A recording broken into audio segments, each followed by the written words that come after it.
This presentation is a condensed version of our How to LinkedIn workshop. You can check the Events and Workshops tab on My Career Central to see and book onto upcoming sessions. In this talk, we'll cover these three topics: understanding how LinkedIn works, particularly if you don't have an account yet, managing how others perceive you, which focuses a lot on profiles, and finding, learning, and connecting with people. And that includes finding jobs and information. First of all, a quick word on networking. There are various definitions of networking, but essentially it can be understood as a sort of ongoing communication with people that you have something in common with, who might be able to help you or who you might be able to help. And LinkedIn, of course, is only one platform for networking, but it's very relevant in the current situation when face-to-face networking is so much more difficult. Networking can happen wherever you have conversations with people. And it's pretty common in live in-person events like conferences, training courses, etc. But it can happen online too. And it could, of course, happen in informal settings like parties as well. The etiquette of networking is generally the same, whether it is online or in person. There are some notes here about general networking etiquette, many of which apply to in-person networking. Some of these slides, like this one, we will go through very quickly, but you can pause the recording to read these at your own pace. Now, you may have heard of the hidden jobs market, which is the idea that there are advertised roles, but also jobs out there which people find or create through other methods, generally networking and speculative applications.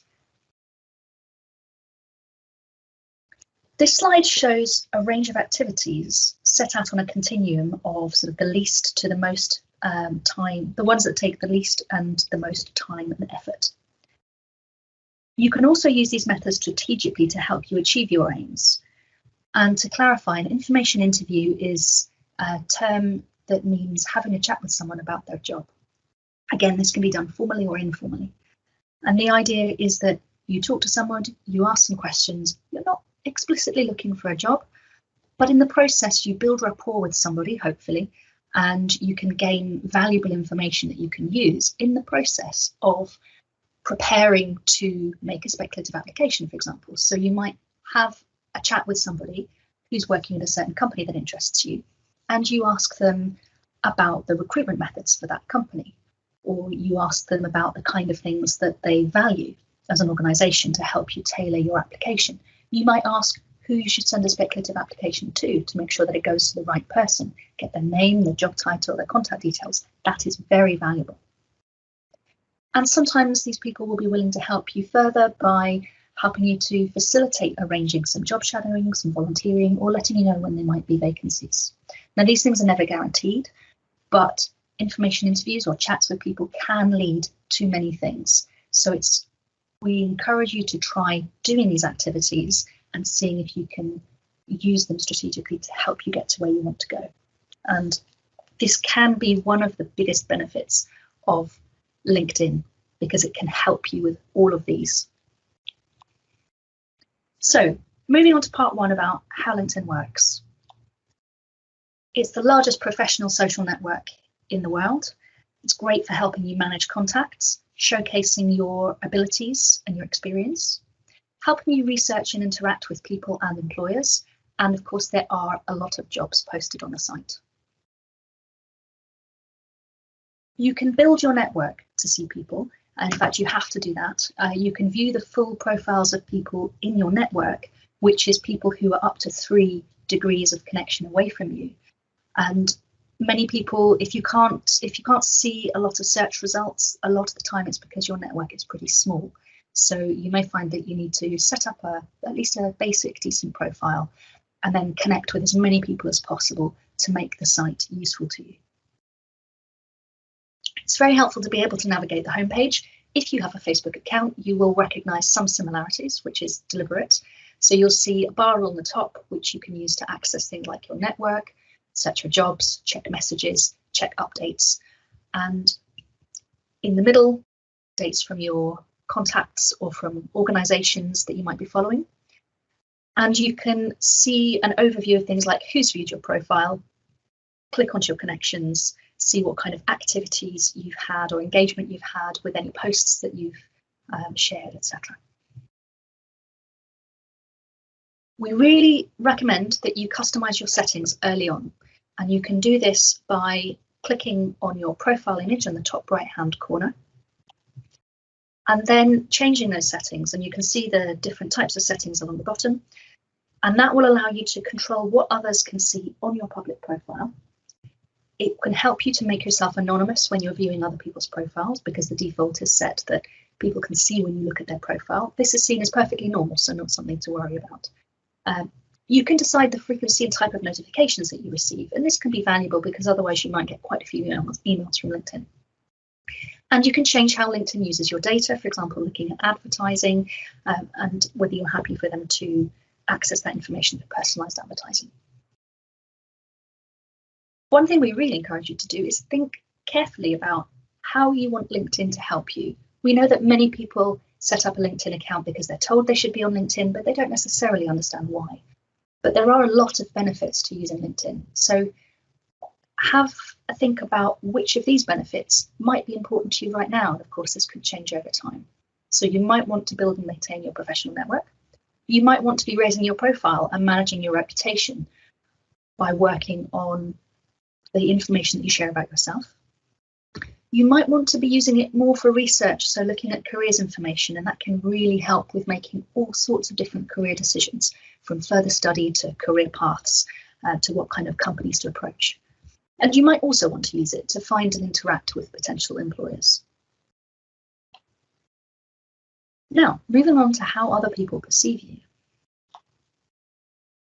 You may be familiar with the concept of personal branding, and that's really the idea that just like an item that you might buy in the shops, you can think carefully about how you present yourself and how you are perceived by other people. And again, this is something you can be very strategic about. Think about what side of yourself you want other people to see, which version of you. And in reference to the digital footprint, this is the idea that if somebody searches for you online, what do they find about you? Do they find lots of information? Do they find nothing? Do they find interesting things or things that might make them concerned? And we know that a lot of employers do use social networks when they are recruiting. So predominantly, as you can see from the statistics here from this particular survey, the vast majority have posted jobs. Some also post on the social networks. However, LinkedIn is far and away the most important network that they use to search actively for candidates, but also to check out information. Now, that may not be referring to your personal information, but they do want to make sure that what you share on your LinkedIn profile matches up with what you've written elsewhere about yourself, particularly in your job applications. And employers do change their minds sometimes based on the information that they find about somebody in a social profile. The kind of things that they like to see are evidence of someone having a positive attitude, and that can be in terms of the way that they talk, but also activities that they do, so helping charities and other volunteering. Things that they are more likely to be put off by include things that suggest a negative attitude, swearing, spelling, punctuation and grammar errors, as that can be seen as poor communication skills, and inappropriate references to drugs, alcohol, sex, personal details. We always recommend that you make your profile appropriate to your target audience. This is, of course, assuming that you have a target audience, but as you develop your career ideas, you should get more of an idea about who you think might be looking at your profile or who you want to look at it. And think about the kind of environment you might want to work in. Do you see yourself in an office, in a lab, in a school, outdoors? And think of, depending on the setting, you might be aiming for something very formal or a more informal presence. And then choose a photo and think about the wording that you use on your profile to suit that audience and that field. Now, you can customize your headline, which is the bit on your profile that explains what you do. And you can write a summary, which is similar to a personal profile on a CV, which introduces you to the reader. You can also add relevant activities, skills, and keywords, but don't be put off. You can put non-relevant activities, as these can still show valuable and relevant skills and other qualities about you, for example, commitment, interests and things. One thing to be aware of is that you can only have one version of your profile, unlike the CV, which of course you're encouraged to have multiple versions which are tailored. You can't tailor it because you can't change it, or rather you can't tailor it. You can choose to tailor it for a certain field, but this might be tricky if you're open to a range of fields. So you'll have to think about the wording if that is the case, as to whether you focus on one particular area and then change it and focus on a different area, or if you keep it more general. And again, to help showcase your skills and abilities, you can add media and you can ask for recommendations from people as well. We encourage you to think about Carl, and now you may have come across this from our other resources and sessions, but if not, you can see what Carl stands for here. And it's a great idea to be using the elements of Carl when writing your applications, but since many people just upload their CV to their LinkedIn profile to get it set up, then if you're not using Carl in your CV, you might want to think about that, but also think about using Carl in your LinkedIn profile. So that's essentially writing about not just what you've done, the action and the context, but also thinking about what you've learned, whether it's knowledge or skills, and what you've achieved. So any evidence of your impact or competence in the form of the result. And this is really valuable because employers look for evidence of what you can do and what your impact is. And they're interested in the benefits that you can bring to their organisation, not just features. Again, this is another marketing concept, features versus benefits, which you might have come across. And if not, it's worth a quick search online to find out more. Now, when it comes to profiles, people tend to look at the headline, any photo that you have, and if you're employed, who you're employed by, and perhaps a quick look at the summary. So it's always worth thinking about what makes you stand out, what are the key features about yourself that you want to highlight. You don't have to be desperately different to everyone else, but just make sure that you're being true to yourself. And it helps to have a professional summary that highlights any achievements and conveys a bit about your personality. Including keywords in the profile is really important because that will help you be found in more searches. Here's an example of a profile, including the headline and the summary. And employers, when they're looking at a profile, they often look at the professional experience to get a sense of how, the quality and length of it, to get an idea of what your skills are, any particular posts that you've shared which are related to your field. See if there's any examples of your work, perhaps see if there are mutual connections and get a sense as to whether there might be a cultural fit regarding personality or values with their organisation. Now, if you don't have professional experience, don't worry about that, but just keep this in mind for the future. You might have seen skills and endorsements. Now you can add skills to your profiles and other people can endorse you for these. These are useful to have, particularly if recruiters will search for these things. But be aware that it's very easy to endorse somebody, so it's not something that is seen to have a huge amount of value by recruiters. Recommendations, on the other hand, are considered as much more valuable because they are more personal than endorsements, and someone really has to take the effort, go to the effort of writing something about you to convey how they know you and what they think is good about you, and their name is connected to this recommendation. They also have to explain how they knew you, if they were more senior, if they worked alongside you, etc. So you may find that people don't give recommendations very readily. You can ask nicely if somebody might consider recommending you. And if you're unsure about that, maybe have a chat with a careers advisor about how you might go about it, although there is some advice online as well. And you can, if somebody does write you a recommendation, you can review it before it's shared to your profile, so you don't need to worry about what somebody might write. Now, moving on to part 3 about finding people and information, learning about lots of different things and connecting with people. First of all, we mentioned earlier there are a lot of jobs on LinkedIn, and you can find those by clicking on the jobs icon at the top of the screen and then putting in a basic search criteria to start with, and then that will bring up some results, and you can click on the all filters option, which is highlighted in a red circle, and go in to put in more details about what you're looking for to get more relevant results. So just to give you an idea, this is a search that was done in recent months for graduate opportunities based in Norwich.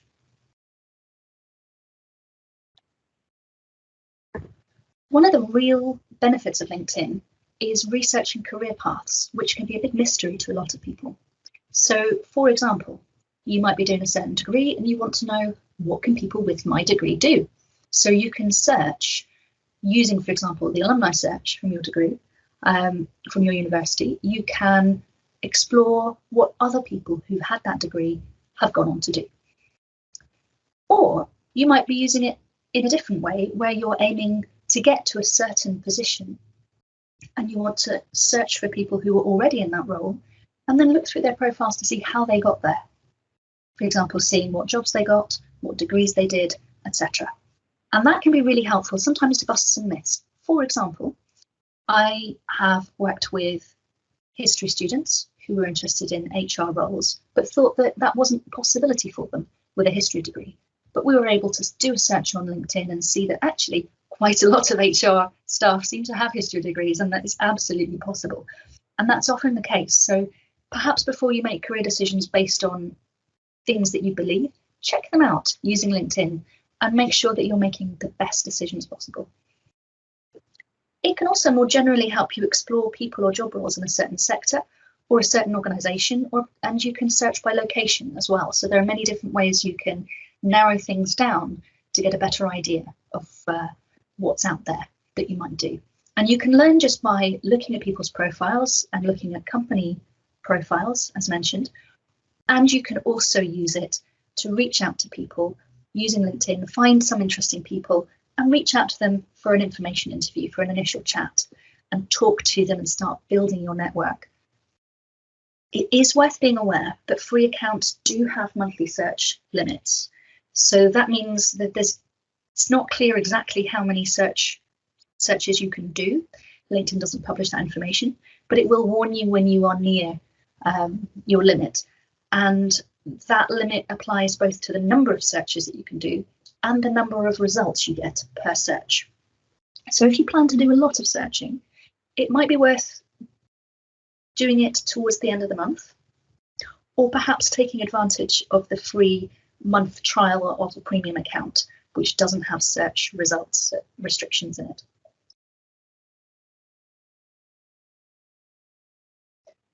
Now, when you're doing searches, it's worth being aware that there are 3 different key searches, at least for people.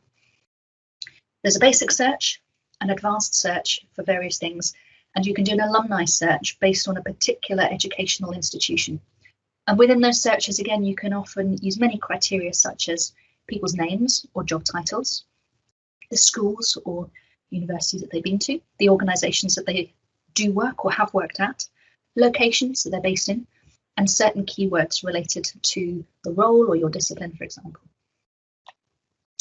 And to give you an idea, to do a basic search, you just click the cursor in the top search bar, type in whatever you want and hit enter. In order to do an advanced search, instead of putting the search term straight in, you can click on one of the items in the bubbles that are highlighted here, so people or jobs or companies, etc. And then, for example, with the people search, you can see the all filters option highlighted in a red circle there. We would recommend that you click on that because that gives you a lot more customizability for searching people. Here you can see what the drop-down menu with the advanced people search filters looks like. We couldn't quite fit it all on the page, but do have a look. Moving on to the alumni search, you can do this by finding the educational institution that you want to have a look at. So, for example, you just have to type University of East Anglia into the top bar and click on the school page.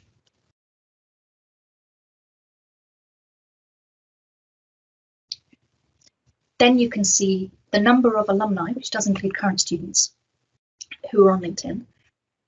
And you can use either a general keyword, putting into the search alumni by title, keyword or company box, or you can use the columns which are highlighted, or you can navigate those by clicking on the previous or next buttons, which you can see highlighted with a red circle, to go through and search by certain criteria, and that can help you really narrow down the search results from over 80,000 in this case to perhaps a few hundred or fewer, and that can help you search people. Now, when you do the search results look a bit different to when you do one of the other searches. This is typically how you will see the results, and the same rules apply, whereby you can't see everybody's profile, but you can see when people are, for example, second degree connection, or first or third from the second, for example, in this case, that's on their profile. You can also see an overview of their photo if they have one, their headline, and the date and the title of their most recent qualification. See as well easily if you share connections with these people, and you can click the connect button from here. However, we recommend that you don't connect in this way. We'll come back to that very shortly. So we know connecting is a big issue for many people. So we're going to have a think now about who you might connect with and especially how you might go about that. So first of all, many people ask, who should I add? And there isn't a right or wrong answer to that. But bearing in mind that the more connections you have, the more people you can see, then there is a benefit to having the biggest possible network. And in reality, it's unlikely that you're going to be judged by your contacts. You can hide your contacts from other people anyway if you want. So probably what you can do is just add anybody that you want if you choose. It is up to you if you want to keep your network fairly small but have a much better quality network, because you take more time to connect regularly with the people that you are connected with. Or you might just decide to add everybody that you know from every part of your life. It's very much up to you. Although, of course, being strategic and adding people in any fields that might be of interest to you is a good idea. But bear in mind that actually anybody that you know might know somebody relevant. And again, that's why it can be useful to add lots of people. Now, the best practice in terms of connecting is to go onto somebody's actual profile page. And again, you need to do this on a, this is most easy to do from a laptop or PC. Because if you go onto the person's profile, then usually there'll be a blue connect button. If there is a blue message button instead, you can click on the more on just along next to that, and there will usually be a connect option underneath that. And what we recommend is that you take advantage of the option to write a personalized message. Now, there are only 300 characters in this, so you don't have a lot of space, but it is enough to convey why you want to connect with somebody and show that you're being polite and making an effort. Sadly, not very many people follow this best practice, but it will really, really boost your chances of people accepting you if you do. It is also possible to customize your connection requests if you are using the mobile app. Again, you can just click on the more button under connect to add a message in this case. Obviously, if you know somebody well, you may not need to bother with adding a message, or you might just write something very casual. If you know somebody a little bit, then it's probably better to be professional, but perhaps striking a more friendly tone. And it can often be useful to mention where you've met somebody, especially if that might be a useful reminder for them if they might have forgotten. With people that you don't know yet, but you want to get in touch with, then it is a very good idea in this case to give a quick introduction to yourself and explain why you want to talk to them, because this will reassure them. And things that can help are mentioning things that you might have in common with them. So, for example, connecting with UEA alumni is often really helpful because you have that talking point. Might be reaching out to someone who's done the same degree as you, either at UEA or elsewhere. Or you might see that actually someone just shares another interest. And bringing up something in common can just help encourage that rapport and help you start a conversation. So here we have a couple of messages for somebody that you might know a little bit, i.e. have met once, or somebody that you might not know at all. And again, you can pause and read these at your own pace.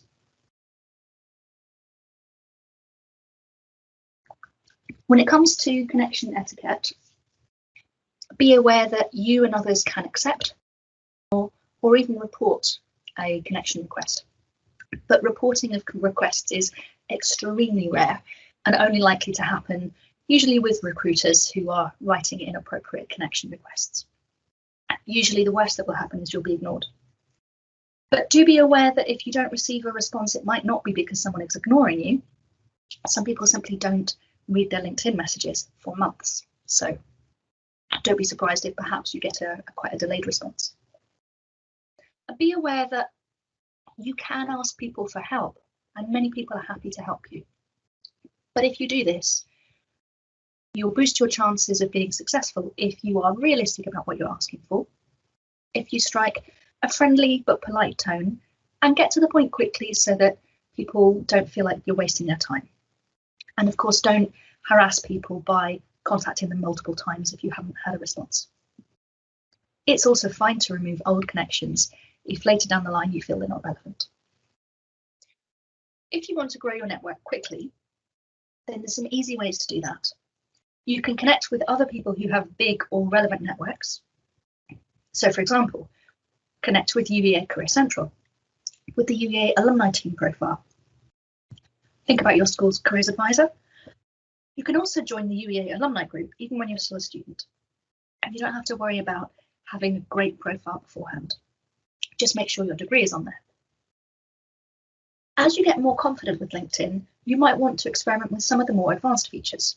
For example, you can follow people and organizations, which helps you see updates from them in your feed. You can join lots of groups and get involved with their conversations, which can allow you to interact with professionals. And there are often groups about specific fields, which can be really useful to get into. You can write posts, so creating your own content or sharing other people's, and you can like and comment on other people's posts as well to interact with them. And LinkedIn Learning is a series of online courses and content which you can access, and Career Central makes available a certain number of licenses for final year undergraduates and graduates to help develop their skills. So what might your next step be? If you're not on LinkedIn yet, then perhaps in the next week, you could create an account and a profile using your CV and add at least 10 people to get you started. If you do already have a profile, you could try to add 10 more people, and perhaps try searching UEA alumni with your subject to see what comes up. And if you like, you can request a profile review from a careers advisor. And you can do that just by booking an appointment online using the live chat or our appointment booking form, or emailing career.central@uea.ac.uk. So as a quick reminder, this is what we've gone through today. Understanding how LinkedIn works, thinking about and managing how other people perceive you, and looking at how to find information in people, learn and connect. If you still have questions, do make a virtual appointment with a careers advisor. And as a last quick note, if you're a graduate who wants to stay in Norfolk, then we have a whole range of services that you can use to help support you in your job search. There's some information here on this slide, and you can find out more if you sign up at the bit.ly link below.